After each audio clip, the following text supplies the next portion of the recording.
what an honor, what a privilege it is to be here. And without further ado, I'm grateful, I'm honored, I'm pleasured to introduce the 45th and 47th President of the United States of America, President Donald J. Trump. Okay, so this is what all the controversy is about. Maybe if people knew who else was speaking at the event, they would, not have gotten so worked up. Because from where I'm sitting, this whole tit for tat between the New York Giants players started looking really bad once I...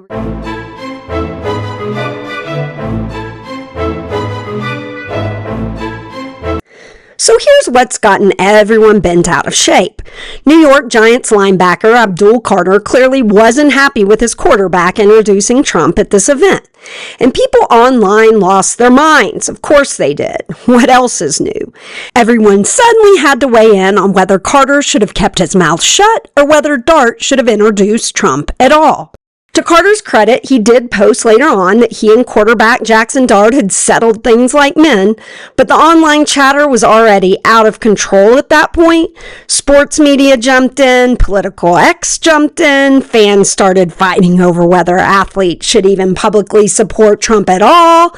Good grief. It is amazing. There is nothing dumber than locker room drama over politics by the New York Giants, and we're not even in the season yet. It is astounding to me that anybody would get mad at anybody for going to meet the president. And look, I love football, so at first I thought this was just another silly viral sports politics fight. I remember back during the 2024 election, Nick Bosa of the San Francisco 49ers faced some backlash for wearing a MAGA hat during a press conference. But like I said, once I started digging into the actual rally itself, which some people were calling a Trump pep rally, it suddenly became a much bigger story than Jaxson bad, Jaxson good, and one that had very little to do with footballers and their opinions. Let's get into it. Now to Rockland County's first presidential visit in 50 years. People lined up early in Suffern today to see President Trump take the stage. But there were protesters, too. They held up signs as they waited for the president to arrive. The visit today, part of a battle for the 17th congressional district that includes all of Rockland and Putnam counties and parts of Westchester and Dutchess. It's a seat held by Congressman Mike Lawler. And this is when I realized that people online really didn't know what this event was about. This wasn't just some random Trump pep rally. This was a Mike Lawler event in New York's 17th district, which is one of the swingiest districts in the country. And once I realized that Sheridan Gorman's father was speaking at the event, that's when the whole football narrative became really small for me. Because now this wasn't football player likes Trump. This was immigration, sanctuary policy, suburban voters, taxes, crime, and one of the most competitive House districts in the country. Things voters care about. And what did we say? Your salt deduction, we brought it back. Mr. Salt, where's your hat, Mike? He's got a hat calling himself Mr. Salt. There it is. It's beautiful. I think I'll take one of them.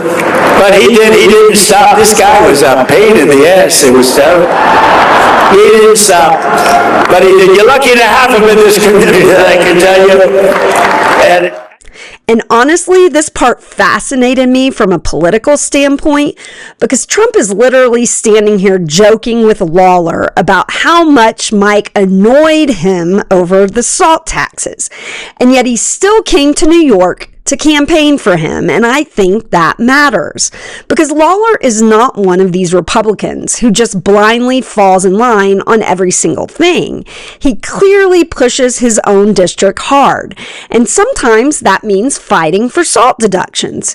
Sometimes that means creating distance from Trump politically, and yet Trump still showed up to support him, which says a lot to me because not everybody who occasionally disagrees with President Trump becomes his enemy.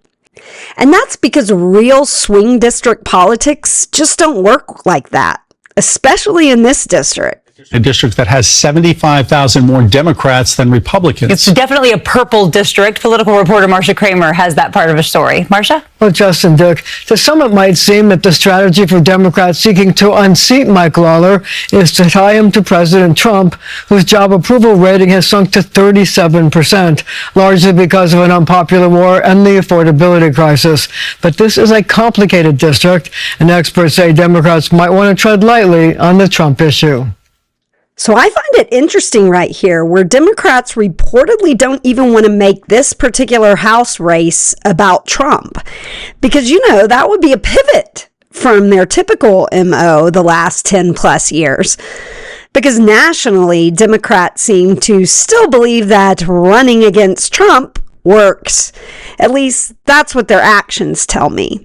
But here, this district is weird. And I mean that in the most politically fascinating way possible, because Republicans here still seem to believe that stories like Sheridan Gorman's resonate emotionally enough in the district to outweigh some voters' discomfort with Trump himself. And honestly, I don't know if immigration wins in this district, but I do think that Republicans are making a bet that stories like Sheridan Gorman's do change how voters feel about sanctuary policies, crime, and enforcement. That's the actual political tension here. Point out, part of the problem that we saw in Minneapolis was these sanctuary city policies. The local law enforcement in Minneapolis was prohibited from cooperating with ICE agents. They were prohibited from doing crowd control and traffic control. That's what allowed the protesters to come into close contact with ICE agents. That never should have happened.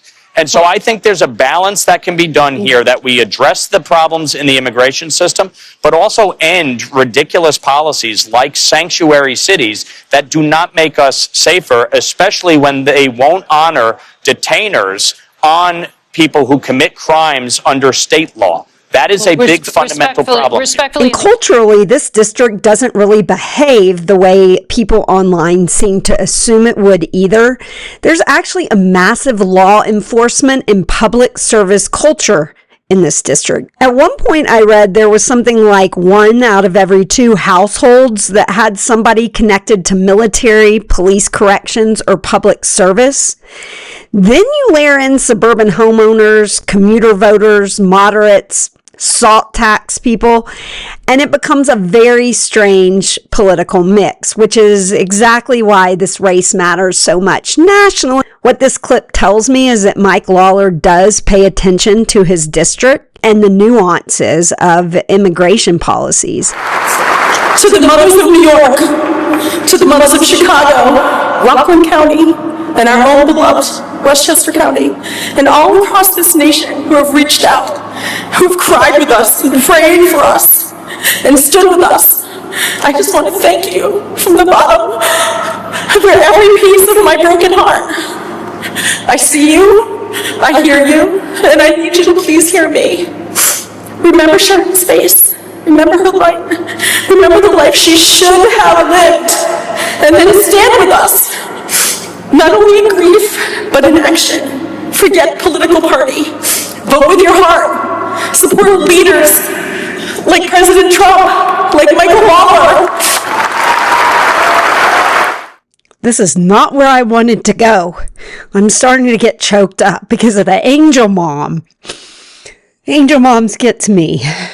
This is the part people online completely ignored while they were busy screaming about football.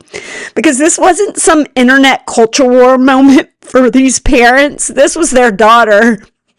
Whether people agree politically or not, I actually think most normal human beings can understand the pain in that room. Now let's listen to Thomas Gorman. My name is Tom Gorman. I'm not a politician. I'm not a public speaker. I'm a father of whose daughter was murdered by an illegal immigrant. I am a husband who had to hold his wife on Mother's Day when she asked the question no mother should ever have to ask. Through tears, Jess looked at Maddie and me and asked, "Am I still the mother of 2?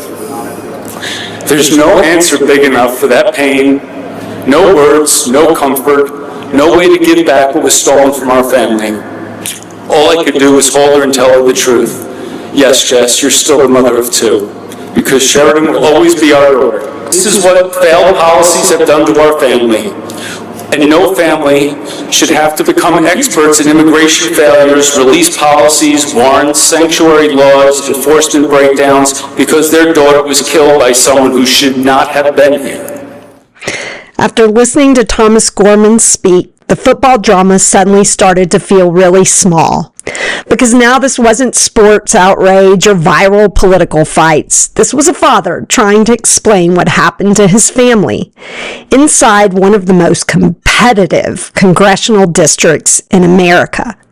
And politically, I actually think that rally explained a lot about where the midterms may be headed, because this district is complicated. They have Trump supporters, they have moderates, suburban voters, they have law enforcement families, more Democrats, they have independents, people worried about affordability, and people deeply emotional over immigration and public safety.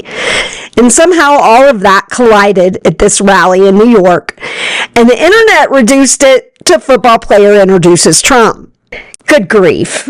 I think that tells you that the internet likely does not reflect public sentiment out there, that all these online battles and all the media really isn't telling the whole story. And so I don't think anybody out there really knows what's going to happen in the midterms. And that wraps up the latest midterm watch video. Please like, comment, and subscribe. I would really like to know your thoughts on this one. As you know, if you've watched my other videos, I really have a soft spot for these angel moms. It really upsets me. The dads too. It's just the families, the sister on stage, all of it. Anyway, I'd like to know your thoughts, whether or not that is going to impact this district during the midterms. I feel like it will, but, you know, who knows? I think it's anybody's guess how the midterms turn out.